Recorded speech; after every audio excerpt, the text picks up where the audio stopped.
Bismillahirrahmanirrahim. Assalamualaikum warahmatullahi wabarakatuh. Pemirsa yang semoga dirahmati Allah Subhanahu wa taala. Ada sebuah pertanyaan yang disampaikan kepada Syekh Abdullah Al-Faqih Asy-Shinqiti.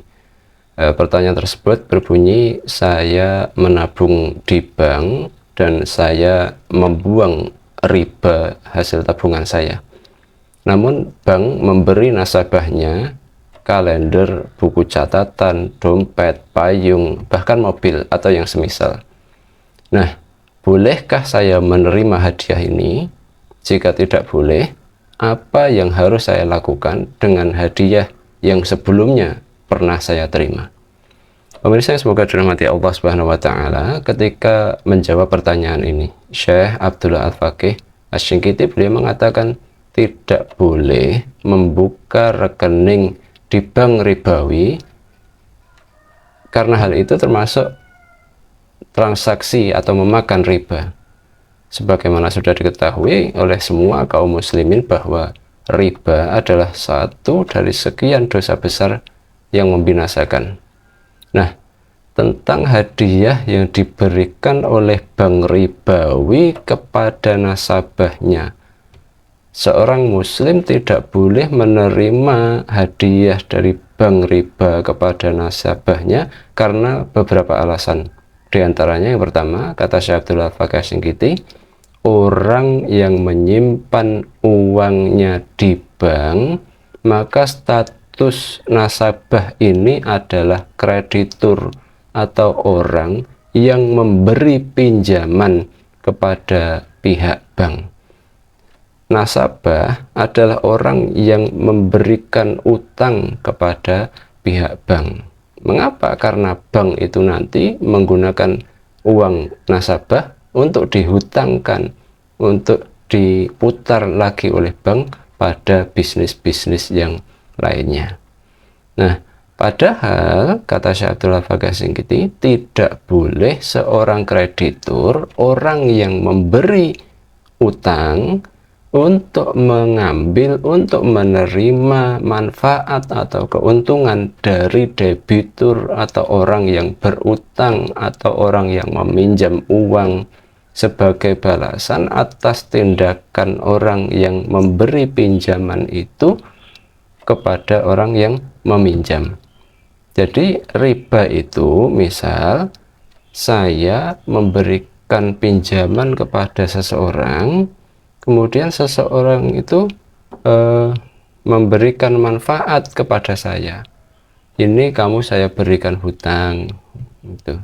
Kemudian kalau ini saya berikan hutang, maka kemudian Anda berikan manfaat kepada saya dengan syarat Anda traktir saya makan. Ini tidak boleh. Pun demikian dengan hubungan antara nasabah dengan bank. Jadi nasabah memang dikatakan menyimpan uang di bank, tetapi dalam klausul-klausul pembuatan kontrak nasabah rekening, pembuatan rekening, itu disebutkan bahwa bank berhak menggunakan uang nasabah untuk keperluan pembiayaan atau hutang-hutang modal bisnis yang akan diputar di cabang bisnis lainnya. Dan ini adalah statusnya utang dari nasabah kepada pihak bank. Maka jika bank memberikan hadiah kepada nasabah, maka ini artinya nasabah mengambil, menerima manfaat, menerima keuntungan dari pihak yang dia berikan pinjaman.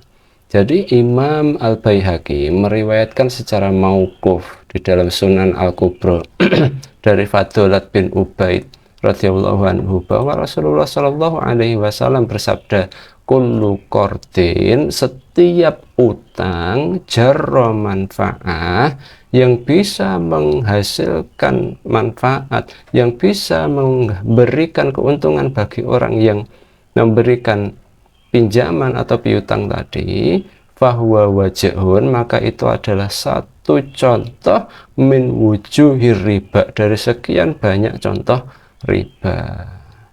Nah, kemudian ini alasan yang pertama, karena nasabah adalah pihak yang memberikan utang kepada pihak bank, kemudian pihak bank memberikan hadiah kepada nasabahnya, maka ini adalah riba karena nasabah menerima mengambil manfaat atau keuntungan dari pihak yang dia berikan utang. Ini yang pertama, yang kata Syekh Abdul Al-Faqih As-Singgiti, menjadikan hadiah dari bank kepada nasabah itu sebagai riba.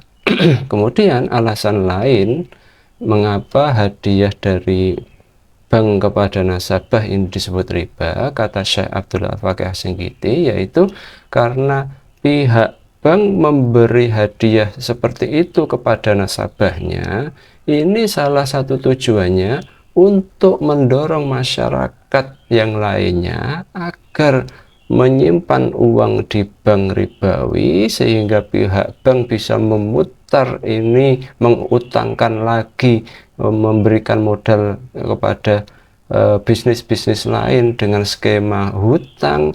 Maka ini tujuan memberikan hadiah ini, kata Syekh Abdul Al-Faqih As-Singgiti, adalah untuk mengajak masyarakat agar menyimpan uang di bank, sehingga masyarakat juga ikut berurusan dengan riba. Dan ini tidak boleh karena Allah Subhanahu wa taala berfirman, wala ta'awanu 'alal itsmi wal 'udwan. Jangan tolong menolong dalam dosa dan dalam permusuhan. Quran surat Al-Maidah ayat yang kedua. Jadi kata Syekh Abdul Al-Faqih As-Singgiti, siapa saja yang pernah mengambil hadiah seperti ini, hendaknya dia menyingkirkannya karena itu riba, dengan mengeluarkannya untuk sektor-sektor kebaikan, bukan untuk dikeluarkan dalam sektor-sektor yang berpotensi atau nyata-nyata untuk keburukan. Kata Syekh Abdul Al-Faqih As-Singgiti, dia juga wajib untuk menarik uangnya dari bank yang ribawi, kecuali ada keadaan lain yang mengharuskan dia untuk menyimpan uang di bank ribawi. Wallahu a'lam bishawab. Wassalamualaikum warahmatullahi wabarakatuh.